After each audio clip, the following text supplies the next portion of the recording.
December 27, 2025. The city of Kyiv, blanketed in winter's chill, stands as a symbol of both endurance and uncertainty. As the sun sets over the battered skyline, the people of Ukraine brace themselves for another night, uncertain of what tomorrow will bring. Ukraine has endured nearly 4 years of relentless war since Russia's full-scale invasion. The toll is staggering: shattered cities, families torn apart, and millions forced to flee their homes. Entire communities have been uprooted, leaving behind memories and livelihoods in the rubble. Every day the nation's resilience is tested.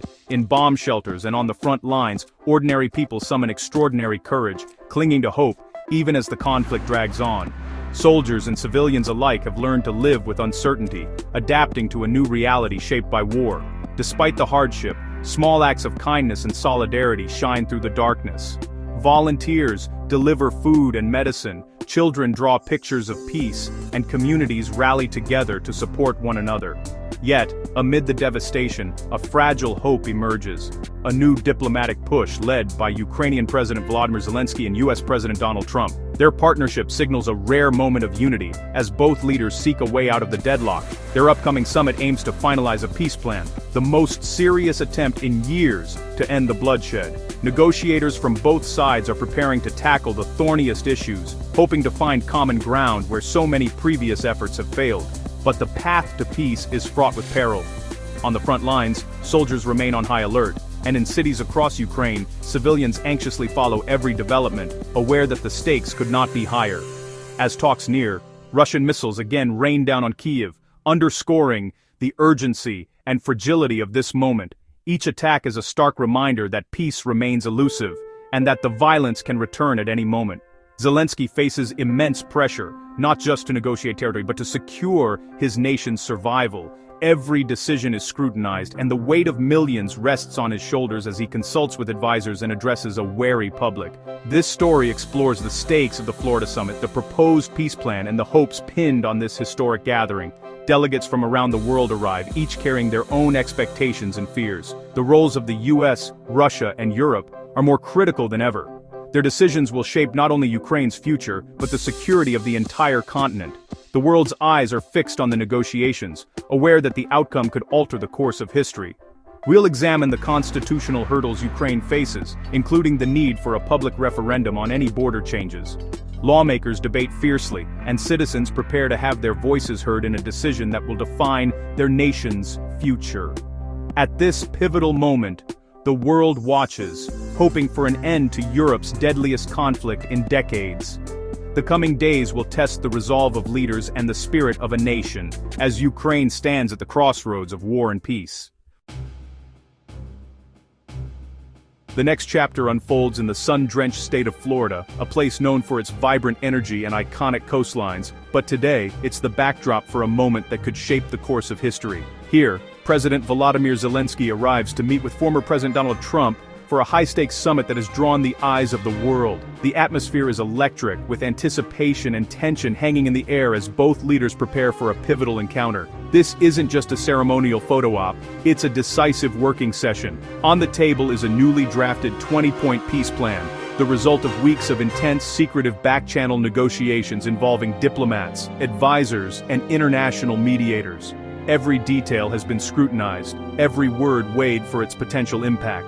Zelensky, aware of the stakes, seeks Trump's endorsement. He knows that Trump's backing could give the plan the international legitimacy and momentum needed to bring it before Moscow, and perhaps, finally, to the negotiating table. Trump, ever the deal-maker and never one to shy away from the spotlight, makes his position clear. Zelensky doesn't have anything until I approve it. His words underscore the leverage he holds and the gravity of the moment. The power dynamic in the room is unmistakable. Ukraine's future, and perhaps the fate of the region, may hinge on Trump's approval. Every gesture, every pause, is loaded with meaning as the two leaders navigate a delicate balance of interests and egos. Trump also signals his intention to speak directly with Vladimir Putin, positioning himself as the central mediator in a conflict that has gripped the world's attention. His next moves could tip the scales toward peace or renewed uncertainty. For Zelensky, the stakes are deeply personal and profoundly national. He walks in a data pool balancing the urgent need for peace with the unyielding principles of Ukrainian sovereignty. Behind closed doors, he consults with his advisors, preparing his people for the possibility of tough compromises ahead.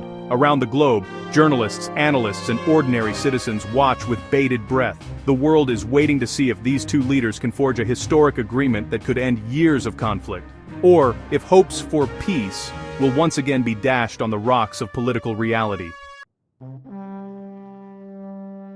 Less than a day before the peace talks, Russia launches a massive aerial assault on Kyiv. Sirens blare, explosions rock the city, and emergency crews race to contain fires and evacuate the vulnerable. The attack injures at least 8, a grim reminder of the war's daily toll. Poland, on high alert, scrambles fighter jets and closes airports, fearing the conflict could spill over. Moscow's message is clear. It's willing to escalate, even as diplomacy looms. The timing is no accident, an attempt to intimidate negotiators and gain leverage. The barrage casts a dark shadow over the summit, underscoring that the path to peace remains perilous. As talks begin, violence and uncertainty still define Ukraine's reality. At the heart of the summit is a 20-point peace plan, 90% ready, according to Zelensky. This new framework, shaped by US-Ukraine negotiations, aims to address core security concerns and lay the groundwork for recovery. The plan's most significant proposal: Ukraine would drop its bid for full NATO membership, seeking alternative security guarantees instead. In exchange, the plan envisions demilitarized zones and troop withdrawals from contested areas, including parts of Donetsk. U.S. negotiators propose transforming these zones into free economic areas to spur recovery and cooperation. It's a pragmatic, if painful, blueprint, reflecting the harsh realities of war and the need for compromise. The plan's success depends on buy-in from all sides, and the willingness to accept difficult trade-offs. The plan's most debated element: Ukraine formally abandons its pursuit of NATO membership. For many Ukrainians, this is a bitter sacrifice. NATO represented security and a break from Russia's orbit, but after years of war, the priority is ending the bloodshed. Instead, Ukraine seeks binding security guarantees from Western allies, modeled on NATO's Article 5. These would obligate immediate military and financial support if Ukraine is attacked again. The challenge: making these guarantees credible, after past promises failed to prevent invasion. The agreement must be ironclad, robust enough to deter Russia, yet distinct enough to be acceptable in a final settlement. The peace plan tackles the most painful issue: territory. Zelensky signals willingness to withdraw from parts of Donetsk, creating demilitarized zones as buffers. These zones would require international monitoring and robust verification. The U.S. proposes turning them into free economic zones, hoping commerce can replace conflict. Moscow has shown cautious interest, seeing territorial concessions as a step toward peace. But for Ukrainians, ceding land is deeply emotional, touching on sovereignty and justice. The final shape of these zones will be fiercely debated. Any border change must balance peace with national identity, and the sacrifices made. The peace process is now propelled by a unique and unprecedented diplomatic channel: direct high-level talks between Kyiv and Washington, with the United States stepping in as the chief mediator and architect of the negotiations. This approach marks a significant shift from previous multilateral efforts, placing the U.S. in a pivotal role and signaling a new era in international diplomacy. The stakes are high, and every conversation carries weight, as both sides navigate a landscape shaped by war, shifting alliances, and global expectations. Once Ukrainian President Zelensky and U.S. President Trump reach a consensus on key terms, the United States takes on the delicate task of relaying these proposals to Moscow. Russia, a central player in the conflict, is deliberately kept at arm's length during the early stages, only being brought into the process when the groundwork has been laid and the terms are clear. This strategy is designed to maintain leverage and control over the pace and direction of the talks, ensuring that Moscow cannot derail progress prematurely. In this new diplomatic choreography, Trump finds himself at the very center of the process, orchestrating the flow of information and proposals. Meanwhile, Russian President Vladimir Putin is left waiting, forced to respond only when concrete offers are presented. This dynamic gives the U.S. a unique advantage, shaping the narrative and setting the terms of engagement. For European leaders, this shift is deeply unsettling. Once central to the negotiation process, the European Union now finds itself largely on the sidelines, watching as decisions are made without its direct involvement.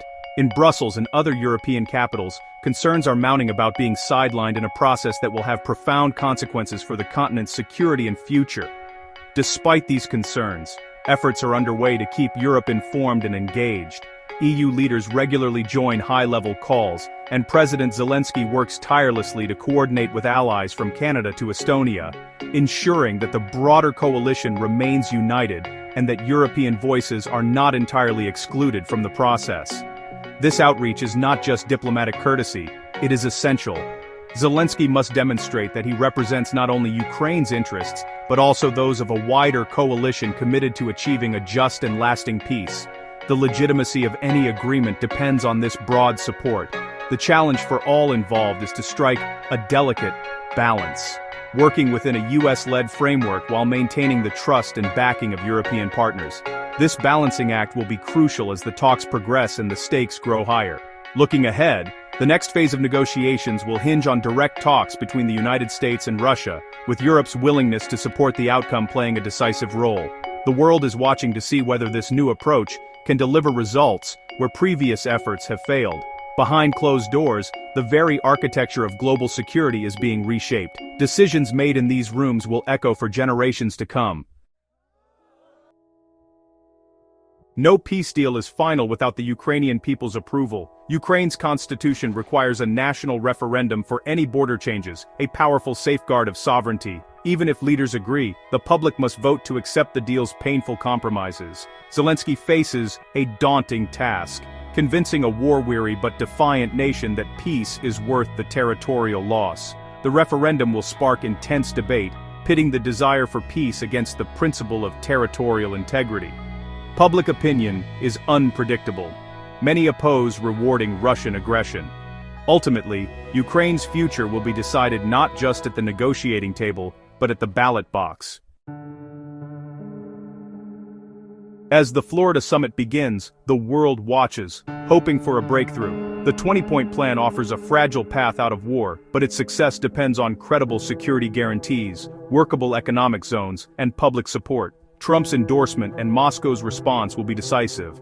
European backing remains essential for any deal to hold. The stakes, a negotiated peace that ends the bloodshed, or continued conflict and uncertainty. The obstacles are real, but so is the hope. As Zelensky makes his case, a weary world holds its breath, waiting to see if diplomacy can finally triumph over war.